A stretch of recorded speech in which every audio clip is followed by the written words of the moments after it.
ফাঁসি চাই, ফাঁসি চাই, আমার ফাঁসি চাই। এই দেখুন গলায় ব্লেড চালিয়েছি, এই দেখুন গলায় ব্লেড চালিয়েছি। ও কিছু জানে না।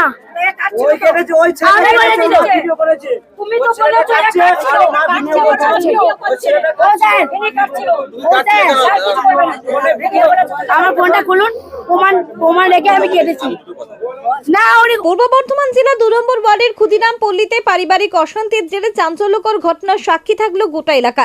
অভিযোগ, এক মহিলা সিনেমার কায়দায় নিজের ছেলেকে দিয়ে কাটারি হাতে এলাকাবাসীর ওপর হামলা চালান। এই ঘটনায় প্রথমে আক্রান্ত হন ওই মহিলার পরিবারের সদস্যরা এবং পরে একে একে এলাকার একাধিক মানুষ। চোখের সামনে গাড়ি ভাঙচুর, বাড়ির দরজায় কাটারির কোপ এবং রাস্তায় দাঁড়িয়ে একের পর এক মানুষকে তারা করার দৃশ্য দেখে আতঙ্কিত হয় এবং গোটা আতঙ্ক ছড়িয়ে পড়ে এলাকায়। প্রত্যক্ষদর্শীদের দাবি, ওই মহিলা নিজেই সমস্ত ঘটনা ভিডিও মোবাইলে রেকর্ড করছিলেন। ঘটনার খবর পেয়ে 2 নম্বর ওয়ার্ডের সভাপতি কানাই মির্জা ঘটনাস্থলে পৌঁছালে সেখানেই তার ওপরও হামলা চালানো হয়। অভিযোগ, কাটারি দিয়ে তার গাড়িতেও আঘাত করা হয় এবং তিনি আহত হন। ঘটনার পর এলাকা জুড়ে ব্যাপক উত্তেজনা ছড়িয়ে পড়ে।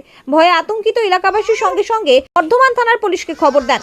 পুলিশ আসার আগেই স্থানীয় মানুষজন ওই মহিলা এবং তার ছেলেকে ঘটনাস্থলে আটকে রাখেন। পরে মহিলা থানার পুলিশ এসে মা ও ছেলেকে নিজেদের হেফাজতে নিয়ে যান। আহত মহিলাকে রক্তাক্ত অবস্থায় বর্ধমান মেডিকেল কলেজ ও হাসপাতালে ভর্তি করা হয়েছে বলে পরিবার সূত্রে জানা গিয়েছে। মহিলার স্বামীর অভিযোগ, প্রথমে তার ওপর হামলা চালানো হয়, পরে তার মায়ের ওপর কাটারি দিয়ে আঘাত করা হয়। এমনকি অভিযোগ ওঠে ছেলে নিজের ঠাকুমার ওপরও কাটারি দিয়ে আঘাত করে এবং সেই সময় তার মা সমস্ত ঘটনা ভিডিও করছিলেন। এলাকাবাসীদের বক্তব্য, ওই মহিলা নিজের চুল কেটে ফেলেন এবং নিজেই নিজের গলায় আঘাত করে। তাকে দেখে স্বাভাবিক মানসিক অবস্থায় নেই বলেই মনে করছেন বলে দাবি স্থানীয়দের। এই ঘটনা এলাকায় এখনো আতঙ্কের পরিবেশ তৈরি হয়েছে। ঘটনার তদন্ত শুরু করেছে পুলিশ। পূর্ব বর্ধমান থেকে আলী মিরাজের রিপোর্ট, মাটির মানুষ ডিজিটাল নিউজ।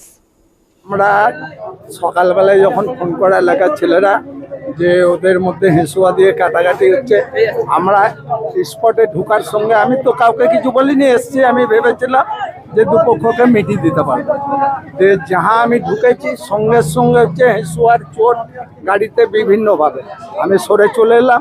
তারপর ওরা যখন ছুটাছুটি করে বিভিন্নভাবে মানুষকে চোট মারছে, তখন আমরা কি করব, যা হোক করে কষ্ট মষ্ট করে একটা গ্যাপ ধরে ওকে যখন কাটারিটা কেড়ে নেওয়া হয়, কেড়ে নেওয়ার পর আমরা বসিয়ে রেখে পুলিশকে ফোন করি।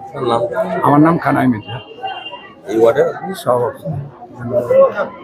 শাশুড়িকেই তো মেরেছে বড় ছেলেটা, ও ভিডিও করছিল শাশুড়িটাকে, ওই ছেলেটা মানে নাতি মেরেছে, যেটা ফোনে ভিডিও করা আছে, ওর ফোনেই ভিডিও করা আছে। সুস্মিতা সেন, এই ওয়ার্ডের বাসিন্দা। হ্যাঁ। ও কাটারি নিয়ে ছুটছে গিয়ে যাকে পাচ্ছে তাকেই ছুটাতে যাচ্ছে যে কোনো জায়গায়। এবং আমাদের পাড়ার যে ওয়ার্ড প্রেসিডেন্ট আছে কানাই মির্জা, তো দাদা এসেছিলেন। তো দাদা যখনই ওর কাছে দাদার গাড়িটা এমনভাবে মেরেছে, দেখুন গোটা কাটারির দাগ গোটা গাড়িটাতে, এবং ওকে আটকানো যাচ্ছে না। কোনো রকমে ওনাকে সবাই ঘরে ঢুকিয়ে নিল, ও কাটা নিয়ে ছুটে বেড়াচ্ছে। আমরা যাচ্ছি, কাটারিটা কাটতে পারছি না, এমন পজিশন করে তারপরে কাটারিটা যখন ধরলাম তখন সবাই ছুটে এসে করে দিচ্ছে। হ্যাঁ, আমার কাটারিটা এটা লেগেছে, আমি বুঝতে পারিনি কাটারিটা ধরতে গেছে। হ্যাঁ, আমার বাচ্চা থেকে হয়েছে, নাহলে আরো অনেক বড় বিপদ ঘটে যেত। কেন আমরা আমাদের যে কোনো সুবিধা অসুবিধাতে ডাকলে উনি নিজে একজন হার্টের পেশেন্ট, কিন্তু ওনাকে রাত 12টা 1টা 2টোর সময়তে ডাকলেও উনি মানুষের বিপদে ঝাঁপিয়ে পড়েন।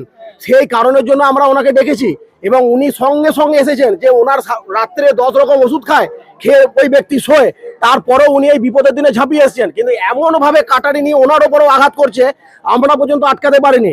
ইভেন তারপরে শুধু ও নয়, ওর যে ছেলে, ওই ছেলে পর্যন্ত কাটারিটাকে নিয়ে ওটাকে তাড়া করছে। সে এখানে বসে আছে মহিলা। এবার ব্যাপার হচ্ছে মহিলা বলে আমরা ছুটে গিয়ে ধরতেও পারছি না। বেটা ছেলে হলে আমরা তাও সবাই মিলে ধরে আটকাতাম।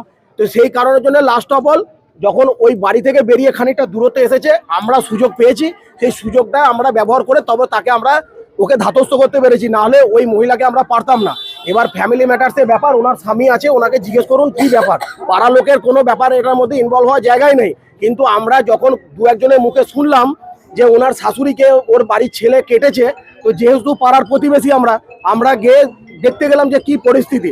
সেই পরিস্থিতিটা দেখার মতো সুযোগও আমাদের হয়নি, কারণ মেন গেটের সামনে কাটারি নিয়ে দাঁড়িয়ে আছে, বাড়ির কোনো কেউ বেরোতে পারছে না, শুধু ওই কাটারির ভয়। এবার এত বড় কাটারি যেটা আমাদের আটকানোর মতো ক্ষমতা আমাদের নেই। আমরা বেটা ছেলে, তবু আমরা আটকাতে। হঠাৎ 2 দিন ধরে এরকম করছে, রাতে সারা রাত ঘুমায় না, রাত্রিবেলা না ঘুমিয়ে উল্টোপাল্টা চিন্তা করে এইরকম মানসিকতা চেঞ্জ করেছে ও। ওটা কি সুস্থ মস্তিষ্ক নয়? না সুস্থ মস্তিষ্ক না, নিজেই মাথা চুল কেটেছে, নিজেই গলা কেটেছে, কেটে যা হচ্ছে ভিডিও করছে ফেসবুকে ছেড়ে দিচ্ছে। আর আমাকে সকালবেলায় উঠে আমাকে বলছে, বড় ছেলেকে বলছে তুই কাঠেটা নিয়ে আয়, কাট তুই কাট, আমি ভিডিও করছি। বড় ছেলে কোথায়? বড় ছেলেকে বসে আছে ওখানে, মায়ের কাছে বসে আছে। মানে কি কোনো পারিবারিক কোনো ঝামেলা শুনছে? ও নিজে নিজে গুমড়েছে, ওটা গুমড়ে দিয়ে বড় ছেলেটাকেও পাগল করে দিয়েছে। আপনার উপর হামলা করেছে? আমার ওপর সকালবেলা কাটিয়ে দিয়ে চালাতে গেছে, সকালবেলা চালাতে ছেড়ে আপনার গেঞ্জি ছেড়ে দিয়েছে নাকি? আমাকে কাটতে গেছে, আমি পাটা কেটে দিয়েছি অলরেডি, আমার পায়ে পাটা কেটে দিয়েছে, এই যে সকালবেলা পা কেটে দিয়েছে আমার। দিয়ে আমি ভয়ে বেরিয়েছি খিল খুলে দিক দিয়ে, দিয়ে আমাকে পায়নি, আমার মাকে মেরেছে। আমার মাথা দিব্যি, আমার স্বামীকে জানো মারবেন না, এই বলে দিলাম, ওনাকে যেন কিছু করবেন না। আমার স্বামী আমাকে, দাঁড়ান, আমি ওর স্ত্রী, ওর অধিকার আছে, আমাকে মারুক, আমাকে মেরে কেটে ফেলুক, ওর পুরোপুরি অধিকার আছে। দাঁড়ান।